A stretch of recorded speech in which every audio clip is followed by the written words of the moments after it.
The Last Stand at Nova Prime. You really want to hear this story again.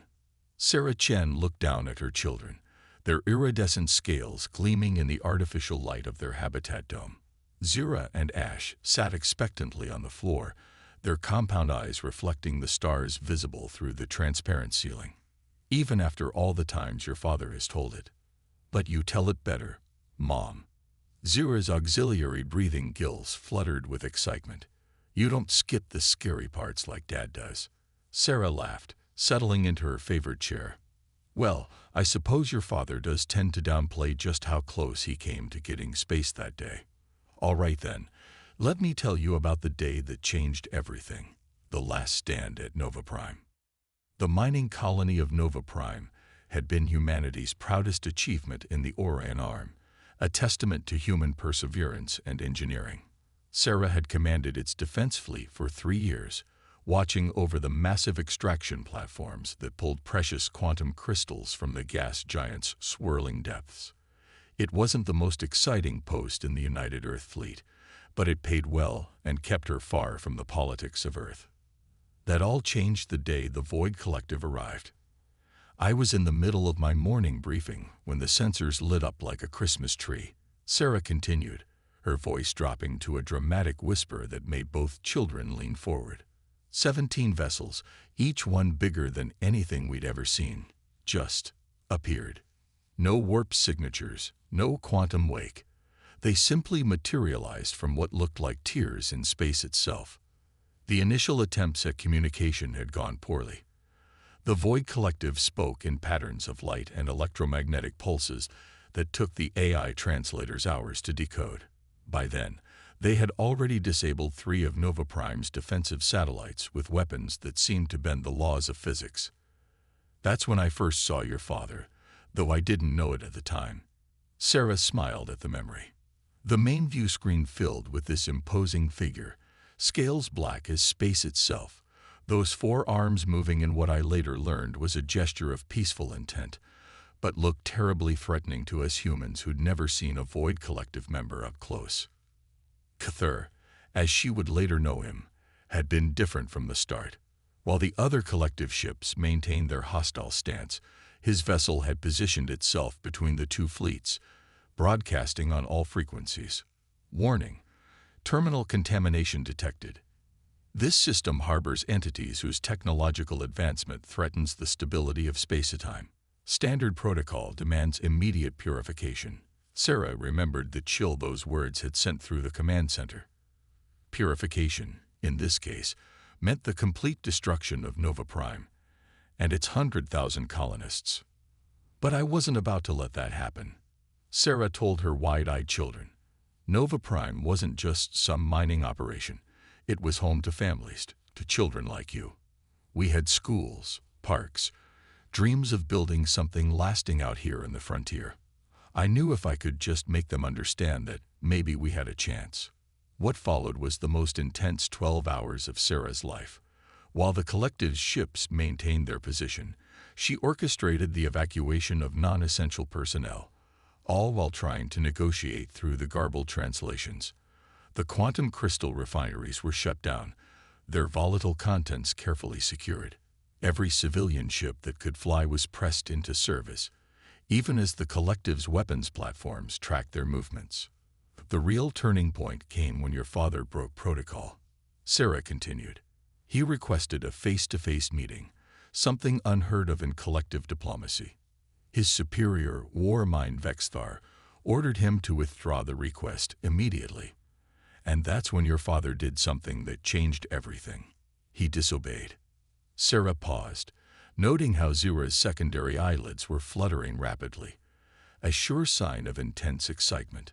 But that's where the really interesting part begins, and it's also where your father's version of events starts to differ quite a bit from mine. Should I continue? Yes, both children chorussed, their scales shifting color with anticipation. Well then, Sarah smiled, adjusting her position in the chair. Let me tell you about the day I learned that sometimes the bravest thing you can do is trust your enemy. Diplomatic chaos. Your father's ship, Sarah continued, smiling at her children's rapt attention, was unlike anything we'd ever seen in the United Earth Fleet. Instead of metal and ceramics, it seemed to be grown from living crystal. When it docked with Nova Prime's command station, our sensors couldn't even determine where the ship ended and your father began. Ash scales rippled with a pattern Sarah had come to recognize as skepticism. But Mom, weren't you afraid? The Void Collective was still threatening to destroy everything. Terrified, Sarah admitted. But sometimes being a leader means not showing your fear. I had to think about all the families counting on me to keep them safe. Besides, your father was taking an even bigger risk. The diplomatic meeting had been set for Neutral Chamber 3, a small conference room that could be vented into space if things went wrong. Sarah had arrived with 2 Marines, standard protocol for first contact situations.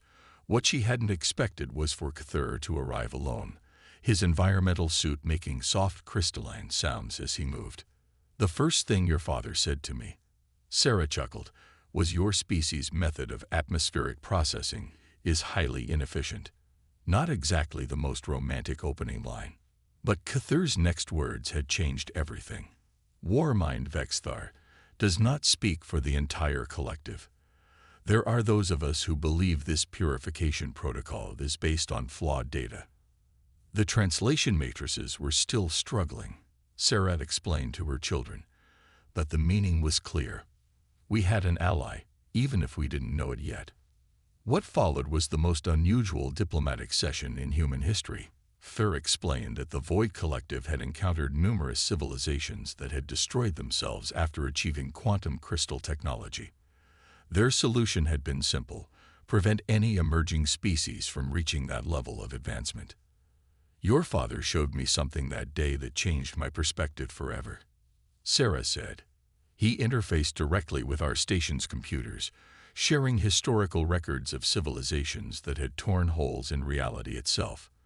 But he also showed me something else: records of species that had learned to use the technology safely, societies that had flourished instead of destroying themselves." "Like humans?" Zira asked, her auxiliary gills fluttering with pride. "Exactly.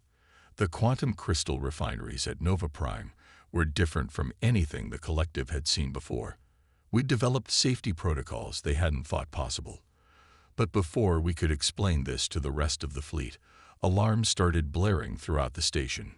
Warmind Vexthar had grown tired of waiting.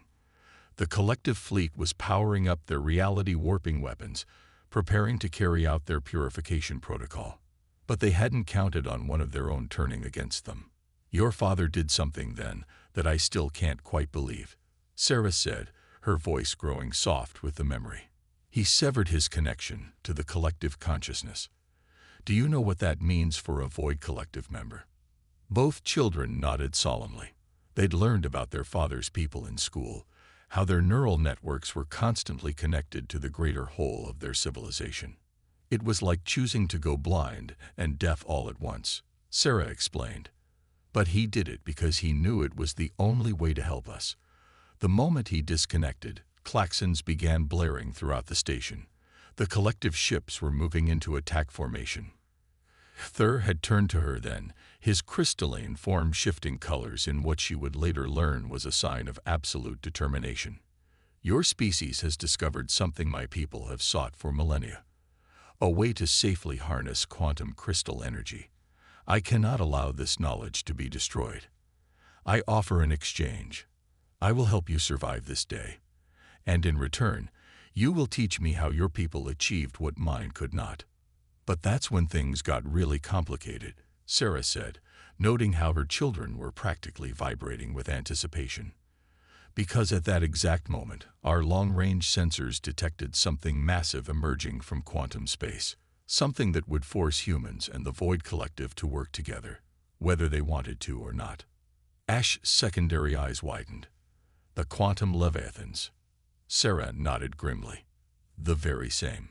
Turns out our refineries and the collective's weapons had attracted something ancient and hungry, something that made our differences seem very small indeed." She glanced at the chronometer on the wall and smiled at her children's immediate protests.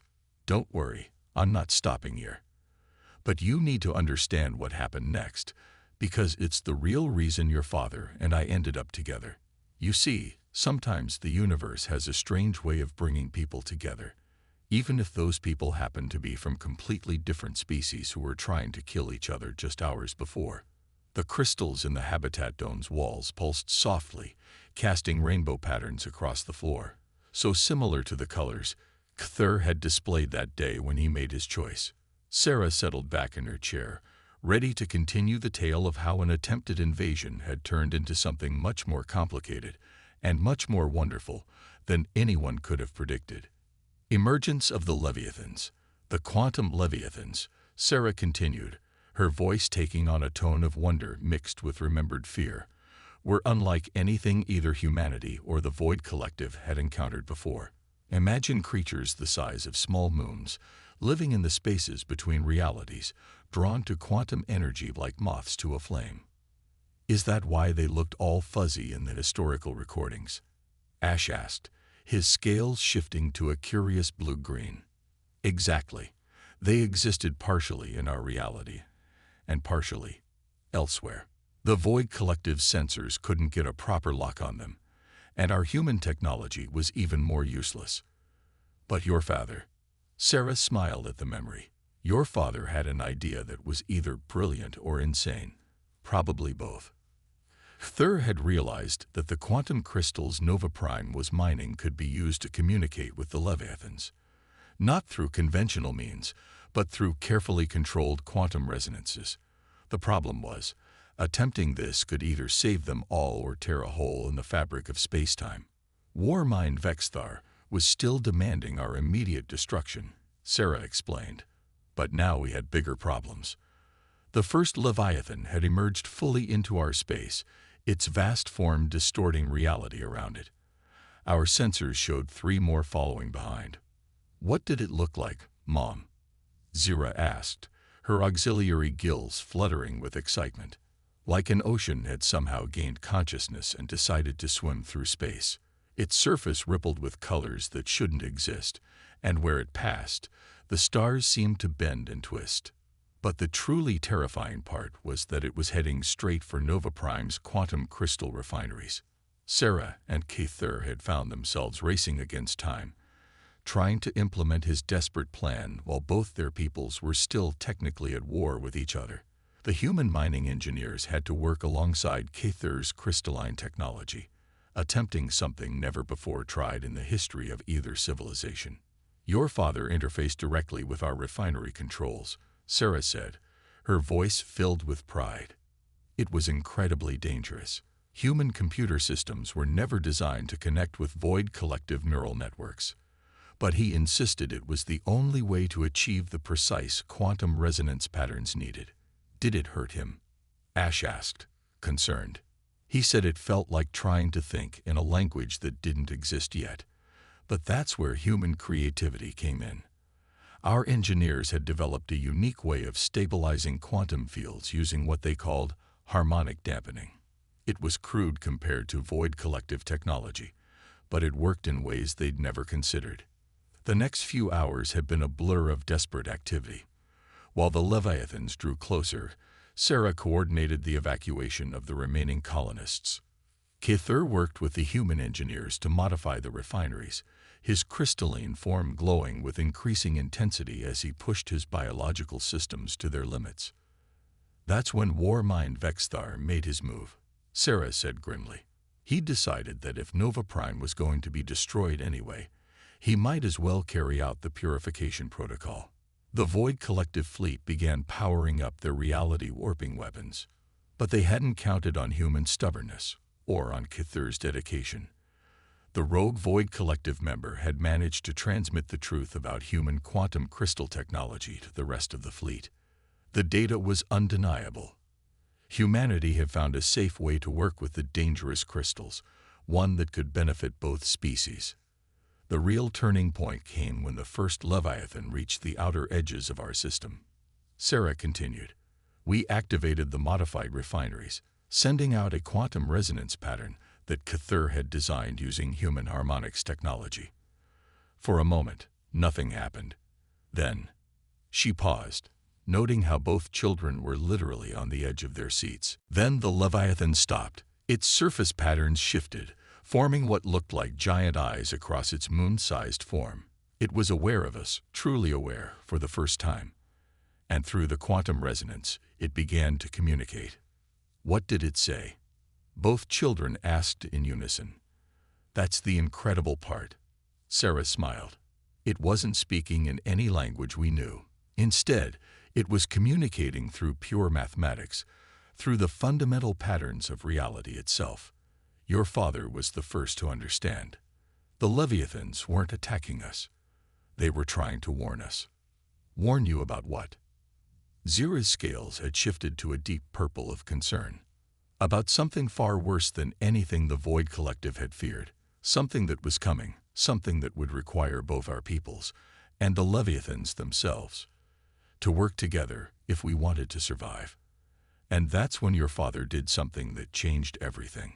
He reached out through the quantum resonance field and made a choice that would alter the course of both our civilizations forever.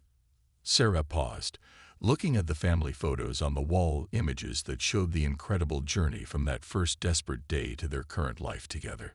But that's where the story gets really interesting, and it's also where I need to explain exactly why the stars in the night sky look different now than they did in the historical records. The void between stars. The thing about moments that change your life. Sarah continued, adjusting her position as the habitat dome's lights dimmed to simulate evening, is that you rarely recognize them when they're happening. But watching your father reach out through that quantum resonance field, seeing his crystalline form vibrating with possibilities that shouldn't exist, that was one of those moments. What did Dad see? Ash asked, his scales shimmering with anticipation. He saw what the Leviathans had been trying to show us. The void itself was alive, and it was hungry. Sarah's voice dropped to barely above a whisper. The spaces between stars weren't empty at all. They were filling with something that consumed light, energy, and reality itself. Through the quantum resonance field, the Leviathans had shared their ancient knowledge. They weren't simple creatures drawn to energy sources. They were guardians, maintaining the boundaries between realities, preventing the void from spreading too quickly. Your father understood it first, Sarah explained. The Void Collective's purification protocol wasn't just about preventing civilizations from destroying themselves. It was about limiting the amount of quantum activity that could attract the Void's attention. But they'd gotten it wrong. Hiding from the Void wasn't the answer. Fighting it was. The revelation had changed everything. Warmind Vexthar's fleet had stood down, forced to acknowledge that their entire civilization's approach had been fundamentally flawed. Human innovation, combined with Void Collective technology and Leviathan wisdom, might offer a solution none of them could achieve alone. That's when your father did something unprecedented. Sarah smiled at the memory. He proposed a fusion of technologies. Human quantum harmonics, Void Collective reality warping, and the Leviathan's natural ability to exist between spaces. But the cost. She paused, her expression growing serious. The cost would be enormous. Was that why Dad couldn't go back to the collective? Zira asked softly. Partly. The fusion process would require someone to serve as a living bridge between all three technologies. Your father volunteered, knowing it would permanently alter his connection to his people. But there was another problem. The human side needed an anchor, someone whose mind could handle direct contact with both Void Collective neural networks and Leviathan consciousness. Both children's eyes widened as they realized what their mother was saying. Yes, Sarah nodded. I volunteered. The engineers rigged up a modified mining neural interface, the kind we used for precision crystal extraction. Your father's crystalline biology would serve as the bridge, and my human consciousness would provide the stabilizing element. The Leviathans would channel their power through us both. The next few hours had been a blur of desperate preparation. The void was spreading, visible now as patches of absolute darkness between the stars.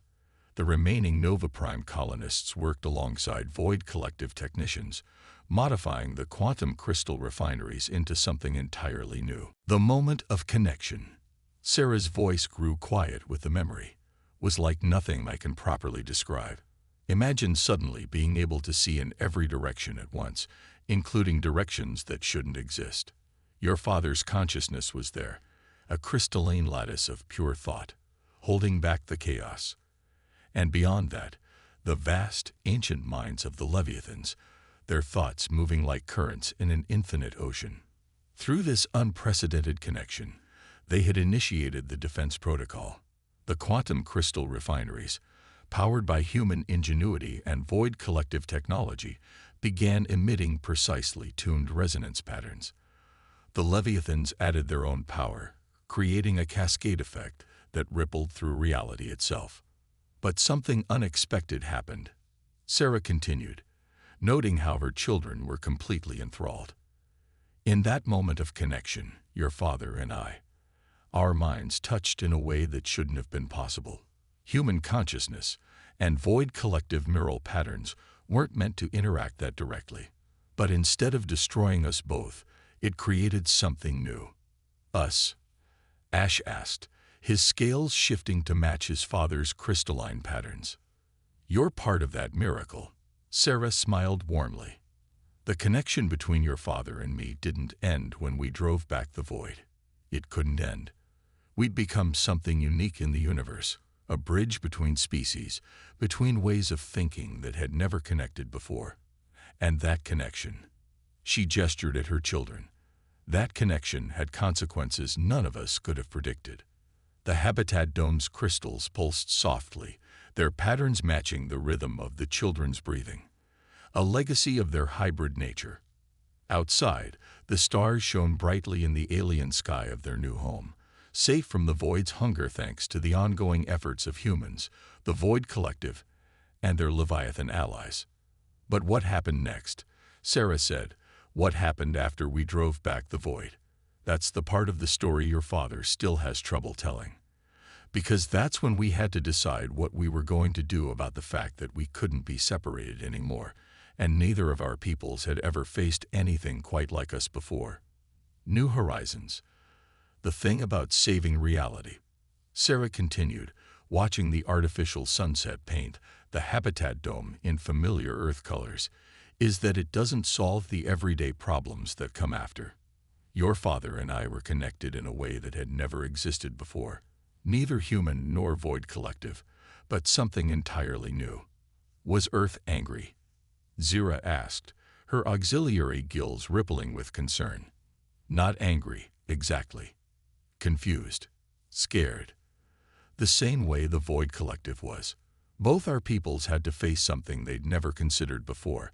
The idea that humans and Void Collective members could not only cooperate, but become something more together. The weeks following the Void incident had been challenging. Scientific teams from both civilizations had studied their connection, trying to understand how a human consciousness and a Void Collective neural network could possibly maintain stable synchronization. The Leviathans, through their quantum resonance communications, seemed more amused than surprised by the development. Your father was the first to realize what it really meant. Sarah smiled, remembering. He said that our connection proved something fundamental about life itself, that diversity makes us stronger, not weaker. The very differences between humans and the Void Collective that everyone thought made us incompatible were actually what allowed us to create something new. The habitat dome's crystals pulsed gently, responding to the children's emotional state as they listened. It was one of many technologies that had emerged from the collaboration between human and Void Collective science, guided by their parents' unique perspective.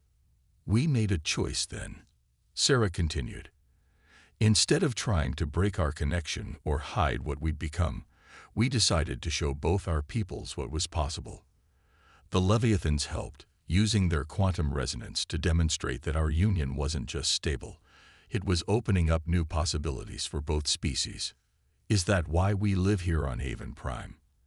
Ash asked, his crystalline patterns shifting to match the dome's sunset colors. Exactly.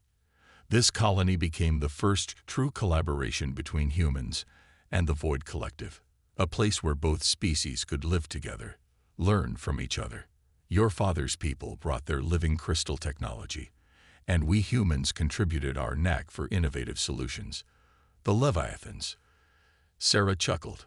Well, they mostly just watch and occasionally send us mathematical poetry through the quantum field. She stood up, walking to the dome's observation panel.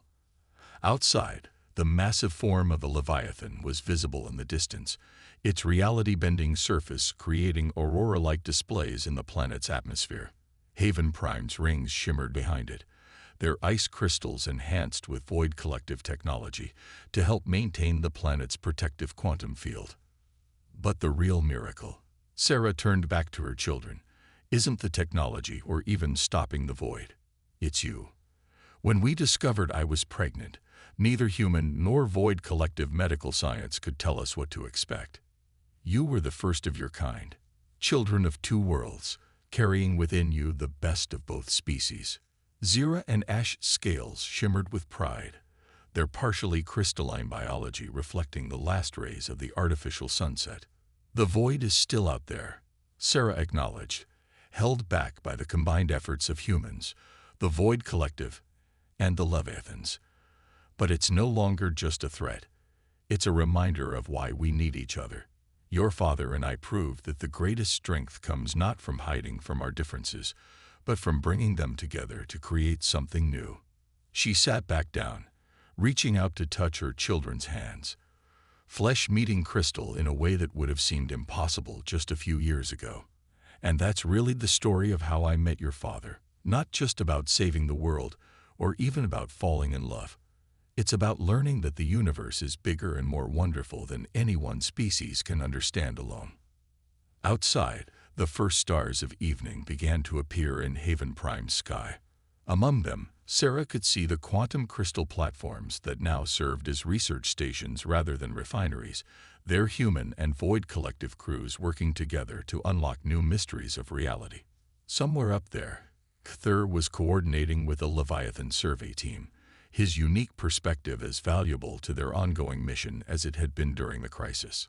So you see, Sarah concluded, when people ask how a human and a Void Collective member could possibly fall in love, I tell them they're asking the wrong question. The real question is, how could we not? Sometimes the heart, or neural network, knows what the universe needs before we do. She looked at her children, marvels of biology and living proof that the impossible was only impossible until someone proved otherwise. And that's something worth remembering, little ones. Whether you take after my human adaptability, or your father's crystalline wisdom, or most likely your own unique combination of both, never let anyone tell you something can't be done just because it's never been done before. The Habitat Dome's crystals gave one final pulse of light, as if in agreement before settling into their night cycle configuration. Outside, the Leviathan's quantum patterns seemed to dance in response to the children's joy, a reminder that in this new world they'd helped create, anything was possible.